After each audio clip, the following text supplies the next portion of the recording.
Okay, let's unpack this. Picture your typical winter morning commute in New York City. You know, the scraping windshields, try not to slip on icy sidewalks, getting crammed into a subway car. Right, the usual joys. Exactly. Now, imagine doing all that, but you've also just spent the night howling at the moon in Central Park. Okay. And you've transformed back into your human self, totally naked and, well, freezing. Wow, yeah, that definitely puts the usual commute chaos into perspective, doesn't it? It's quite the fantastical premise. It really is. And that's where our deep dive begins today. We're getting into There Ain't No Cure for the Winter Wolf Blues. It's by Mark Leslie, a Canadian author. Ah, okay. It's a Canadian werewolf story, part of the Uncollected Anthology, issue 33. Were Creatures and Conundrums. Published by Stark Publishing, copyright 2025. And that anthology issue, I think it came out April 2024. The theme was specifically Were Creatures and Conundrums. That's the one. And it had stories from a few other writers, too, like Leah R. Cutter, Bonnie Elizabeth, Jamie Ferguson, Annie Reed. Rebecca M. Sinise, Debbie Mumford. Yeah, quite a lineup alongside Leslie. And the cover, you mentioned. Oh, yeah, the cover's great. Oh. By Juan Padron. It's got this lone wolf, you know, at a snowy city scene. Really sets the mood. Nice. So our mission for you listening is to follow this protagonist, Michael Andrews, through his, let's say, exceptionally difficult morning commute in Manhattan. Because he's the werewolf. He's the werewolf. Mm-hmm. And through his icy struggles, we're going to explore some deeper stuff. Loneliness, the urge to help people, finding hope in weird places. It really makes you wonder, how does someone juggling that kind of secret deal with something as, well, mundane as a Monday morning rush hour? Right. So let's paint the picture.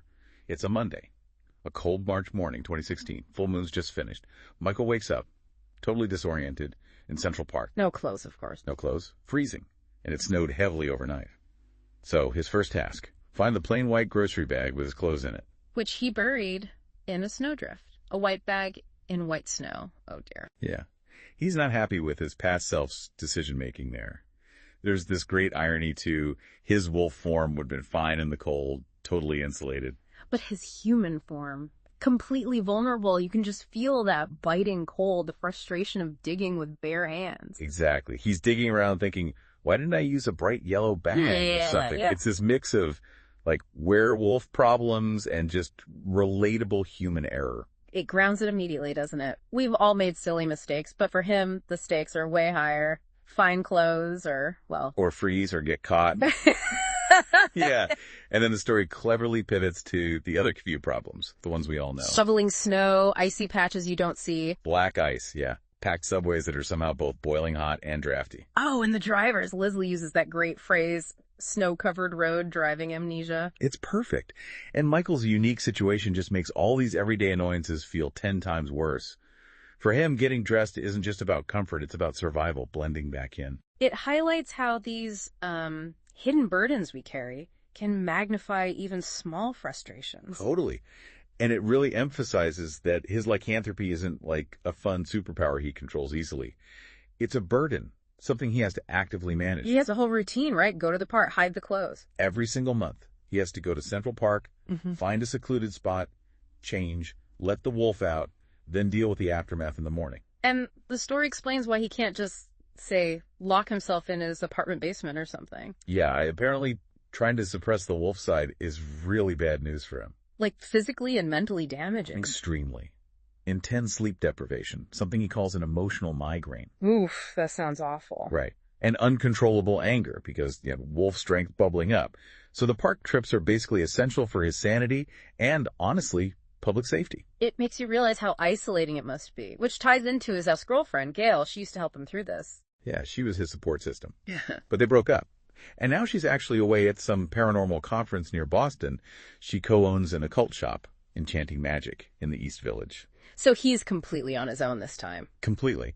Which brings up all these feelings about her while he's freezing in the park. Mm-hmm. He remembers this incredibly vivid kiss they shared on Bow Bridge years ago, right after she said she loved him.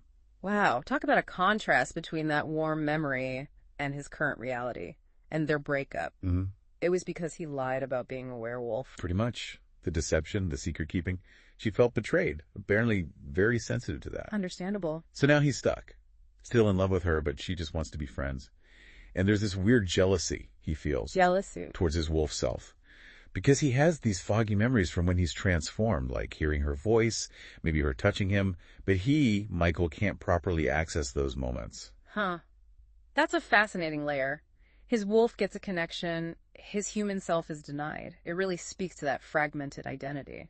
Absolutely. Yeah. But even with all this personal drama and, freezing, he still tries to do good things. Like helping people. Yeah, there's this bit where an older woman falls on the ice, someone else bumps her, but Michael tries to help her up. And gets blamed for it. Yep.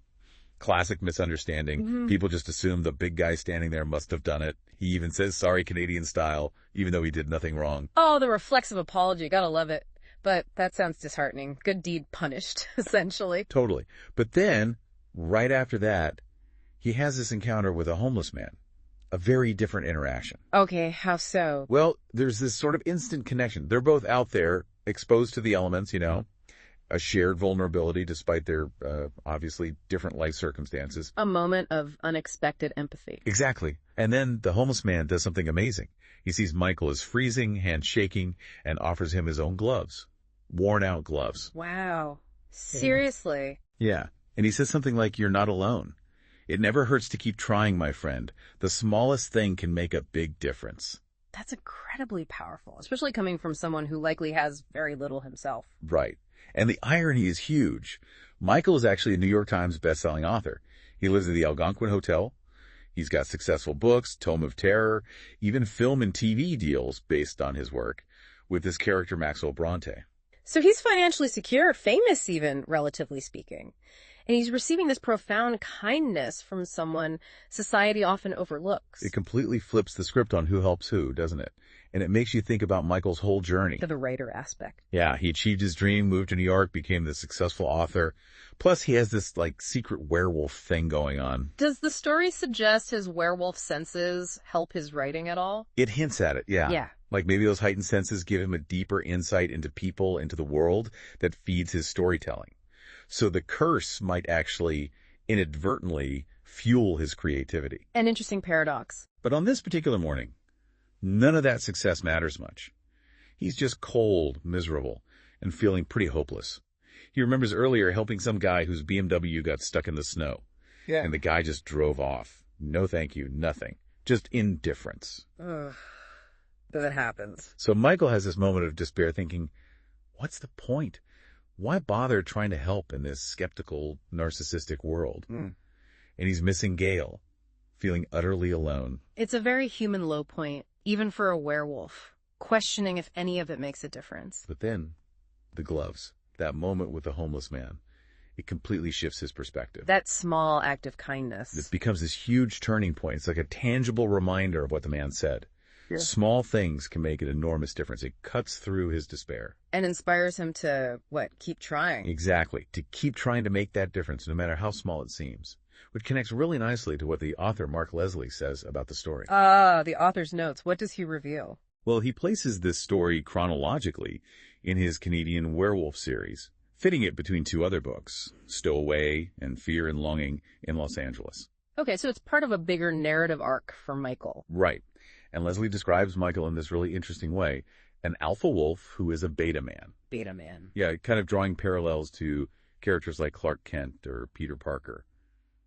Powerful in secret, but maybe more insecure or struggling in their everyday human life. That makes sense. The duality again. Leslie also mentions writing it specifically for that uncollected anthology issue, the Were Creatures and Conundrums theme. Fits perfectly. And apparently the whole Canadian Werewolf series started because he was invited to contribute to a different anthology called Monster Road Trip. Oh, interesting origin, and the title Winter Wolf Blues. He says it was inspired by the song Summertime Blues, which is kind of funny. He wanted to explore a winter transformation, specifically showing Michael at a low point after the events in Stowaway. And emphasizing the impact of small kindnesses. Precisely.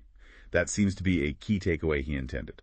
So wrapping this all up, what's the core insight we pull from Michael's rather eventful commute?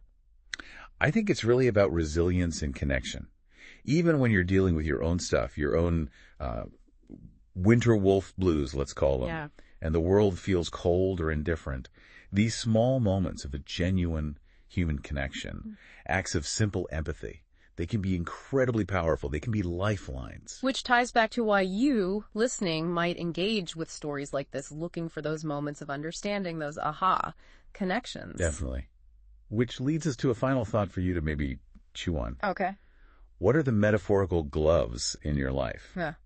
You know, those small gestures, a kind word, maybe just listening, really listening, that you could offer someone else who might be going through their own rough patch. It's about recognizing the potential ripple effect of actions that might seem insignificant to us but could mean a lot to someone else. Exactly. And if you're intrigued by Michael Andrews and his unique lifestyle... But you can read more. Yeah, check out Mark Leslie's Canadian Werewolf series. A Canadian Werewolf in New York is a good starting point. Or explore the Uncollected Anthology series for more diverse creature features. And Mark Leslie's website for all his other work. Right, that's www.marklesley.ca. He writes a lot fiction, nonfiction, like Haunted Hospitals, Tomes of Terror, lots to explore there.